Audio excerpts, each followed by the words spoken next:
नमस्कार दोस्तों, मैं सुनीता कथा मंथन में आप सबका स्वागत करती हूँ। कथा मंथन में आज सुनिए भीष्म साहनी द्वारा रचित कहानी चीफ की दावत। आज मिस्टर श्यामनाथ के घर चीफ की दावत थी। श्यामनाथ और उनकी धर्मपत्नी को पसीना पहुँचने की फुर्सत ना थी। पत्नी ड्रेसिंग गाउन पहने, उलझे हुए बालों का जूड़ा बनाए, मुंह पर फैली हुई सुर्खी और पाउडर को मले, और मिस्टर श्यामनाथ सिगरेट पर सिगरेट फूंकते हुए चीज़ों की फहरिस्त हाथ में थामे एक कमरे से दूसरे कमरे में आ जा रहे थे। आखिर 5 बजते बजते तैयारी मुकम्मल होने लगी। कुर्सियाँ, मेज, तिपाइयाँ, नैपकिन, फूल सब बरामदे में पहुंच गए। ड्रिंक का इंतजाम तो बैठक में ही कर दिया गया। अब घर का फालतू सामान अलमारियों के पीछे और पलंग के नीचे छिपाया जाने लगा। तभी श्यामनाथ के सामने सहसा एक अड़चन खड़ी हो गई। माँ का क्या होगा? इस बात की और तो उनका ध्यान ही ना गया था, ना ही उनकी कुशल गृहिणी का। मिस्टर श्यामनाथ श्रीमती की और घूमकर अंग्रेजी में बोले, माँ का क्या होगा? श्रीमती काम करते करते ठहर गईं और थोड़ी देर तक सोचने के बाद बोली, इन्हें पिछवाड़े इनकी सहेली के घर भेज दो ना, रात भर बेशक वहीं रहे, कल आ जाए। श्यामनाथ सिगरेट मुंह में रख के सिकुड़ी आंखों से श्रीमती के चेहरे की ओर देखते हुए पल भर सोचते रहे और फिर सिर हिलाकर बोले, नहीं नहीं नहीं, मैं नहीं चाहता कि उस बुढ़िया का आना जाना यहाँ फिर से शुरू हो। पहले ही बड़ी मुश्किल से तो बंद किया था। माँ से कहें कि जल्दी खाना खा लें और फिर शाम को अपनी कोठरी में चली जाए। मेहमान कहीं 8 बजे आएंगे, इससे पहले ही अपने काम को वो निपटा लें। सुझाव ठीक था, दोनों को पसंद आया, मगर फिर सहसा श्रीमती बोल उठी, जो वह सो गई और नींद में खराटे लेने लगी तो साथ ही तो बरामदा है जहाँ लोग खाना खाएंगे। तो इन्हें कहेंगे ना कि अंदर से दरवाजा बंद कर ले, मैं बाहर से ताला लगा दूंगा, या माँ को कह देता हूँ कि अंदर जाकर सोए, नहीं बैठी रहे, और क्या। और सो गई तो डिनर का क्या मालूम कब तक चले, 11 बजे तक तो तुम ड्रिंक ही करते रहते हो। श्यामनाथ इस पर कुछ खींच उठे और हाथ झटकते बोले, अच्छी भली तो भाई के पास जा रही थी, तुमने यूं ही खुद अच्छा बनने के लिए बीच में टांग अड़ा दी। वाह, तुम माँ बेटी की बातों में मैं क्यों बुरी बनूं, तुम जानो और वह जाने। मिस्टर श्यामनाथ चुप रहे। यह मौका बहस का ना था, समस्या का हल ढूंढने का था। उन्होंने घूमकर माँ की कोठरी की ओर देखा। कोठरी का दरवाजा बरामदे में खुलता था। बरामदे की ओर देखते हुए झट से बोले, मैंने सोच लिया है, और इन्हीं कदमों से माँ की कोठरी की बाहर जाकर खड़े हो गए। माँ दीवार के साथ एक चौकी पर बैठी दुपट्टे में मुंह सिर लपेटे माला जप रही थी। सुबह से तैयारी होती देखते हुए माँ का भी दिल धड़क रहा था। बेटे के दफ्तर का बड़ा साहब घर पर आ रहा है, सारा काम सुबह से चल जाए। माँ, आज तुम खाना जल्दी खा लेना, मेहमान लोग 7:30 बजे आ जाएंगे। माँ ने धीरे से मुंह पर से दुपट्टा हटाया और बेटे को देखते हुए कहा, आज मुझे खाना नहीं खाना है बेटा, तुम तो जानते हो मांस मछली बने तो मैं कुछ नहीं खाती। जैसे भी काम से जल्दी निपट लेना। अच्छा बेटा। और माँ, हम लोग पहले बैठक में बैठेंगे, उतनी देर तुम यहाँ बरामदे में बैठना, फिर जब हम यहाँ आ जाए तो तुम गुसल खाने के रास्ते बैठक में चली जाना। माँ अवाक बेटे का चेहरा देखने लगी, फिर धीरे से बोली, अच्छा बेटा। और माँ, जल्दी नहीं जाना, तुम्हारे खराटों की आवाज़ दूर तक जाती है। इस पर माँ लज्जित आवाज़ में बोली, क्या करूँ बेटा, मेरे बस की तो बात नहीं, जब से बीमारी से उठी हूँ नाक से सांस नहीं ले सकती। मिस्टर श्यामनाथ ने इंतजाम तो कर दिया, फिर भी उनकी उधेड़बुन खत्म नहीं हुई। जो चीफ अचानक उधर आ निकला तो 8-10 मेहमान होंगे, देसी अफसर, उनकी स्त्रियां होंगी, कोई भी गुसल खाने की तरफ जा सकता है। शोभ और क्रोध में वह झुंझलाने लगे। एक कुर्सी को उठाकर बरामदे में कोठरी के बाहर रखते हुए बोले, आओ माँ, इस पर बैठ जाओ। माँ माला संभालती, पल्ला ठीक करती उठी और धीरे से कुर्सी पर आकर बैठ गई। यूं नहीं माँ, टांगे ऊपर चढ़ाकर नहीं बैठते, ये खाट नहीं है। माँ ने टांगे नीचे उतार ली। और खुदा के वास्ते नंगे पाँव नहीं घूमना, और ना ही खड़ाऊ पहनकर सामने आना, किसी दिन तुम्हारी यह खड़ाऊ उठाकर मैं बाहर फेंक दूंगा। इस पर भी माँ चुप रही। कपड़े कौन से पहनोगी माँ? जो है वही पहनूंगी बेटा, जो कहो पहन लूँ। मिस्टर श्यामनाथ सिगरेट मुंह में रखे फिर अधखुली आंखों से माँ की ओर देखने लगे और माँ के कपड़ों की सोचने लगे। श्यामनाथ हर बात में तरतीब चाहते थे। घर का सब संचालन उनके हाथ में था। खूटियाँ कमरों में कहाँ लगाई जाएं, बिस्तर कहाँ बिछे, किस रंग के पर्दे हों, श्रीमती जी कौन सी साड़ी पहने, मेज किस साइज की हो। श्यामनाथ को चिंता थी, अगर चीफ का साक्षात माँ से हो गया तो कहीं लज्जित ना होना पड़े। माँ को सिर से पांव तक देखते हुए बोले, तुम सफ़ेद कमीज और सफ़ेद सलवार पहन लो माँ, पहन के आओ तो जरा देखूं। माँ धीरे से उठी और अपनी कोठरी में कपड़े पहनने चली गई। यह माँ का झमेला ही रहेगा। उन्होंने फिर अंग्रेजी में अपनी स्त्री से कहा, कोई ढंग की बात हो तो भी कोई कहे, अगर कहीं कोई उल्टी सीधी बात हो गई तो चीफ को बुरा लगेगा, सारा मजा जाता रहेगा। माँ सफ़ेद कमीज और सफ़ेद सलवार पहनकर बाहर निकली। छोटा सा कद, सफ़ेद कपड़ों में लिपटा छोटा सा सूखा हुआ शरीर, धुंधली आंखें। केवल सिर के आधे झड़े हुए बाल पल्ले की ओट में छिप पाए थे। पहले से कुछ ही कमकुरूप नजर आ रही थी। चलो ठीक है, कोई चूड़िया वुड़िया हो तो वो भी पहन लो, कोई हर्ज नहीं। चूड़ियाँ कहाँ से लाऊं बेटा, तुम तो जानते हो सब जेवर तुम्हारी पढ़ाई में बिक गए। यह वाक्य श्यामनाथ को तीर की तरह लगा। तिनक कर बोले, यह कौन सा राग छेड़ दिया माँ, सीधा कह दो ना, नहीं है जेवर बस। इसमें पढ़ाई वढ़ाई का कहाँ ताल्लुक है, जो जेवर बिका तो कुछ बनकर ही ना आया हूँ। मेरा बुद्धू तो नहीं लौट आया, जितना दिया था उससे दुगना ले लेना। मेरी जीभ जल जाए बेटा जो तुमसे जेवर लूंगी, मेरे मुंह से यूं ही निकल गया। जो होते तो लाख बार पहनती। 5:30 बज चुके थे। अभी मिस्टर श्यामनाथ को खुद भी नहा धोकर तैयार होना था। श्रीमती जी कब की अपने कमरे में जा चुकी थी। श्यामनाथ जाते हुए एक बार फिर माँ को हिदायत करते गए, माँ रोज की तरह गुमसुम बन के नहीं बैठी रहना। अगर साहब इधर आ निकले तो कोई बात पूछे तो ठीक तरह से बात का जवाब देना। मैं ना पढ़ी लिखी बेटा, मैं क्या बात करूंगी, तुम कह देना ना मां अनपढ़ है, कुछ जानती समझती नहीं। वह नहीं पूछेगा। 7 बजते बजते माँ का दिल धक धक करने लगा। अगर चीफ सामने आ गया और उसने कुछ पूछा तो वह क्या जवाब देंगी। अंग्रेज को तो दूर से ही देखकर घबरा उठती थी। यह तो अमरीकी है, ना मालूम क्या पूछे, मैं क्या कहूँगी। माँ का जी चाहा कि चुपचाप पिछवाड़े विधवा सहेली के घर चली जाए, मगर बेटे के हुक्म को कैसे टाल सकती थी। चुपचाप कुर्सी पर टांगे लटकाए वहीं बैठी रही। एक कामयाब पार्टी वह है जिसमें ड्रिंक कामयाबी से चल जाए। श्यामनाथ की पार्टी सफलता के शिखर चूमने लगी। वार्तालाप उसी रॉ में बह रहा था जिस रॉ में गिलास भरे जा रहे थे। कहीं कोई रुकावट न थी, कोई अड़चन न थी। साहब को विस्की पसंद आई थी, मेम साहब को पर्दे पसंद आए, सोफा कवर का डिज़ाइन पसंद आया, कमरे की सजावट पसंद आई थी। इससे बढ़कर और क्या चाहिए। साहब तो ड्रिंक के दूसरे दौर में ही चुटकुले और कहानियाँ कहने लग गए थे। दफ्तर में जितना रौब रखते थे यहाँ पर उतने ही दोस्त परवर हो रहे थे। उनकी स्त्री काला गाउन पहने, गले में सफ़ेद मोतियों का हार, सेट और पाउडर की महक से ओत-प्रोत कमरे में बैठी देसी स्त्रियों की आराधना का केंद्र बनी हुई थी। बात बात पर हंसती, बात बात पर सिर हिलाती। श्यामनाथ की स्त्री से तो ऐसे बातें कर रही थी जैसे उनकी पुरानी सहेली हो। और इसी रॉ में पीते पिलाते 10:30 बज गए। वक्त गुजरते पता ही न चला। आखिर सब लोग अपने अपने गिलासों में से आखिरी घूंट पीकर खाना खाने के लिए उठे और बैठक से बाहर निकले। आगे आगे श्यामनाथ रास्ता दिखाते हुए, पीछे चीफ और दूसरे मेहमान। बरामदे में पहुंचते ही श्यामनाथ सहसा ठिठक गए। जो दृश्य उन्होंने देखा उससे उनकी टांगें लड़खड़ा गईं और क्षण भर में सारा नशा हिरन होने लगा।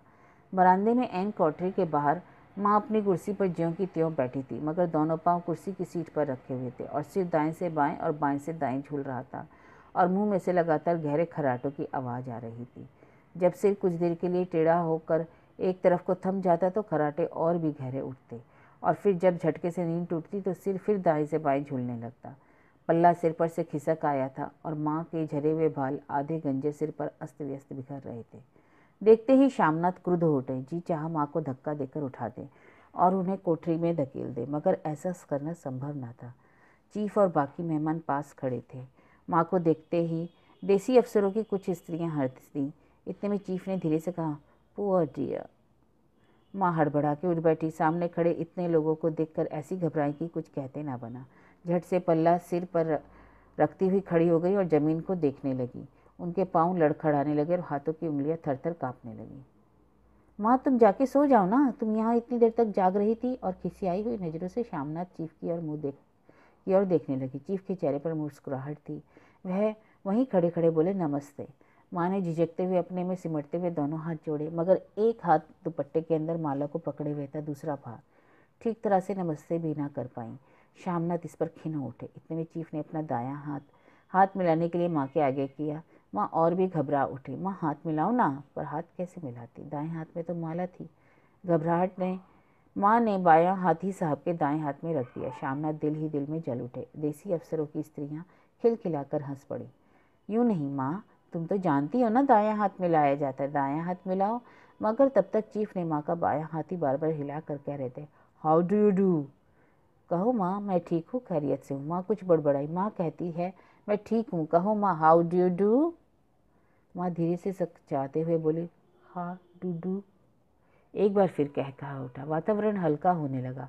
साहब ने स्थिति संभाल ली थी। लोग हंसने चहकने लगे थे। श्यामनाथ के मन का शोक भी कुछ कुछ कम होने लगा था। साहब अपने हाथ में माँ का हाथ अब भी पकड़े हुए थे और माँ सिकड़ी जा रही थी। साहब के मुंह से शराब की बू आ रही थी। श्यामनाथ अंग्रेजी में बोले, मेरी माँ गांव की रहने वाली है, उम्र भर गांव में रही है ना, इसलिए आपसे लजाती है। साहब इस पर खुश नजर आए। बोले, सच, मुझे गांव के लोग बहुत पसंद है। तब तो तुम्हारी माँ के गाँव में गीत और नाच भी जानती होंगी। चीफ खुशी से सिर हिलाते हुए माँ को टकटकी बांधे देखने लगे। माँ साहब कहते हैं कोई गाना सुनाओ, कोई पुराना गीत, तुम्हें कितने ही याद होंगे। माँ धीरे से बोली, मैं क्या गाऊंगी बेटा, मैंने कब गाया है। वाह माँ, मेहमान का कहा भी कभी कोई टालता है। साहब ने इतना रीस से कहा, नहीं गाओगी तो साहब बुरा मानेंगे। मैं क्या गाऊं बेटा, मुझे क्या आता है। अरे वाह, कोई बढ़िया टप्पे सुना दो, दो पतरा अनरा दे। देसी अफसर और उनकी स्त्रियों ने इस सुझाव पर तालियां पीटी। माँ कभी दीन दृष्टि से बेटे के चेहरे को देखती, कभी पास खड़ी बहू के चेहरे को। इतने में बेटे ने गंभीर आदेश भरे लिहाज में कहा, माँ। इसके बाद हाँ या ना का सवाल ही ना उठता था। माँ बैठ गई और शैन दुर्बल लजरती आवाज में एक पुराना विवाह का गीत गाने लगी। हरियाणी माये हरियाणी बहने, हरिया तो भागी भरिया है। देसी स्त्रियां सुनकर खिलखिला के हंस उठी। 3 पंक्तियां ही गा के माँ चुप हो गई। बरामदा तालियों से गूंज उठा। साहब तालियां पीटना बंद ही ना करते थे। श्यामनाथ की खींच प्रसन्नता और गर्व में बदल उठी। माँ ने पार्टी में नया रंग भर दिया था। तालियां थमने पर साहब बोले, पंजाब के गाँव की दस्तकारी क्या है। श्यामनाथ खुशी में झूम रहे थे। बोले, ओह बहुत कुछ साहब, मैं आपको एक सेट उन चीज़ों का भेंट करूंगा, आप उन्हें देखकर खुश हो जाएंगे। मगर साहब ने सिर हिलाकर अंग्रेजी में फिर पूछा, नहीं, मैं दुकानों की चीज़ नहीं मांगता। पंजाबियों के घरों में क्या बनता है ना, जो औरतें खुद बनाती हैं। श्यामनाथ कुछ सोचते हुए बोले, लड़कियां गुड़ियाँ बनाती हैं और फुलकारियाँ बनाती हैं। फुलकारी क्या।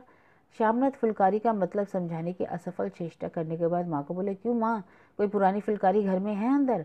माँ अंदर गई चुपचाप और अपनी पुरानी फुलकारी उठा लाई। साहब बड़ी रुचि से फुलकारी देखने लगे। पुरानी फुलकारी थी, जगह जगह से उसके तागे टूट रहे थे और कपड़ा फटने लगा था। साहब की रुचि को देख श्यामनाथ बोले, यह फटी हुई है साहब, मैं आपको नहीं बनवा दूंगा, माँ बना देंगी। क्यों माँ, साहब को फुलकारी बहुत पसंद है, इन्हें ऐसी फुलकारी बना दोगी ना। माँ चुप रही, फिर डरते डरते धीरे से बोली, अब मेरी नज़र कहाँ बेटा, बूढ़ी आंखें क्या देखेंगी। मगर माँ का वाक्य बीच में ही तोड़ते हुए श्यामनाथ साहब को बोले, जरूर बना देगी माँ, आप उसे देखकर बहुत खुश होंगे। साहब ने सिर हिलाया, धन्यवाद किया और फिर हल्के हल्के झूमते हुए खाने की मेज की ओर बढ़ गए। बाकी मेहमान भी उनके पीछे पीछे हो लिए। जब मेहमान बैठ गए और माँ पर से सबकी नाकें हट गई तो माँ धीरे से कुर्सी से उठी और सबसे नज़रें बचाती हुई अपनी कोठरी में चली गई। मगर कोठरी में बैठने की देर थी कि आंखों से छल छल आंसू बहने लगे। वह दुपट्टे से बार बार उन्हें पहुँचती पर बार बार उमड़ आती, जैसे बरसों का बांध तोड़कर उमड़ आए हों। माँ ने बहुतेरे दिल को समझाया, हाथ जोड़े भगवान का नाम लिया, बेटे के चिरायु होने की प्रार्थना की, बार बार आंखें बंद की, मगर आंसू बरसात की पानी की तरह जैसे थमते ही ना थे। आधी रात का वक्त होगा। मेहमान खाना खाकर एक एक करके जा चुके थे। माँ दीवार से सटकर बैठी आंखें फाड़े दीवार को देखे जा रही थी। घर के वातावरण में तनाव ढीला पड़ चुका था। मोहल्ले की निस्तब्धता श्यामनाथ के घर भी छा चुकी थी। केवल रसोई में प्लेटों के खनकने की आवाज़ आ रही थी कि तभी सहसा माँ की कोठरी का दरवाज़ा जोर से खटकने लगा। माँ, दरवाज़ा खोलो, माँ दरवाज़ा खोलो। माँ का दिल बैठ गया, हड़बड़ा कर उठ बैठी। क्या मुझसे फिर कोई भूल हो गई। माँ कितनी देर से अपने आप को कोस रही थी कि क्यों उन्हें नींद आ गई, वह क्यों ऊँघने लगी, क्यों बेटे ने अभी तक क्षमा नहीं किया। माँ उठी और कांपते हाथों से दरवाज़ा खोल दिया। दरवाज़ा खुलते ही श्यामनाथ झूमते हुए आगे बढ़ा और माँ को आलिंगन में भर लिया। ओ मम्मी, आज तो तुमने रंग ला दिया। साहब तुमसे इतना खुश हुआ कि क्या कहूँ। ओ मम्मी, मम्मी। माँ की छोटी सी काया सिमटकर बेटे के आलिंगन में छिप गई। माँ की आंखों में फिर आंसू आ गए। उन्हें पहुँचती धीरे से बोली, बेटा तुम मुझे हरिद्वार भेज दो, मैं कब से कह रही हूँ। श्यामनाथ का झूमना सहसा बंद हो गया और उनकी पेशानी पर फिर तनाव के बल पड़ने लगे। उनकी बाहें माँ के शरीर पर से हट गई। यह क्या किया माँ, यह कौन सा राग तुमने फिर छेड़ दिया। श्यामनाथ का क्रोध बढ़ने लगा और बोलते गए, तुम मुझे बदनाम करना चाहती हो ताकि दुनिया कहे कि बेटा माँ को अपने पास नहीं रख सकता। नहीं बेटा, अब तुम अपनी बहू के साथ जैसे मन चाहे रहो। मैंने अपना खा पहन लिया। अब यहाँ क्या करूँगी। जो थोड़े दिन जिंदगानी के बाकी हैं भगवान का नाम लूँगी। तो मुझे हरिद्वार भेज दो। तुम चली जाओगी तो फुलकारी कौन बनाएगा। साहब से तुम्हारे सामने ही तो फुलकारी देने का इकरार किया है। पर बेटा मेरी तो अब आँख नहीं है जो फुलकारी बना सकूँ, तुम कहीं और से बनवा लो, बनी बनाई ले लो। माँ तुम मुझे धोखा देके यूँ चली जाओगी, मेरा बनता काम बिगाड़ोगी। जानती नहीं साहब खुश होगा तो मुझे तरक्की मिलेगी। माँ चुप हो गई, फिर बेटे के मुँह की ओर देखती हुई बोली, क्या तेरी तरक्की होगी, क्या साहब तेरी तरक्की कर देगा। उसने कुछ कहा नहीं, मगर देखती नहीं कितना खुश था। कहता था जब तेरी माँ फुलकारी बनाना शुरू करेगी तो मैं देखने आऊँगा कि कैसे बनाती है। जो साहब खुश हो गया तो मुझे इससे भी बड़ी नौकरी मिल जाएगी, मैं बड़ा अफसर बन जाऊँगा। माँ के चेहरे का रंग बदलने लगा, धीरे धीरे झुर्रियों भरा मुंह खिलने लगा, आंखों में हल्की हल्की चमक आने लगी। तो तेरी तरक्की होगी बेटा। तरक्की यूं ही हो जाएगी? साहब को खुश रखूँगा तो कुछ करेगा, वरना उसकी खिदमत करने वाले थोड़ी ना हैं, बहुत हैं। तो मैं बना दूंगी बेटा, जैसे बन पड़ेगा बना दूंगी। और माँ दिल ही दिल में बेटे के उज्जवल भविष्य की कामना करने लगी। और मिस्टर श्यामनाथ, अब सो जाओ माँ, कहते हुए तनिक लड़खड़ाते हुए कमरे की ओर घूम गए। तो यह थी भीष्म साहनी द्वारा रचित कहानी चीफ की दावत।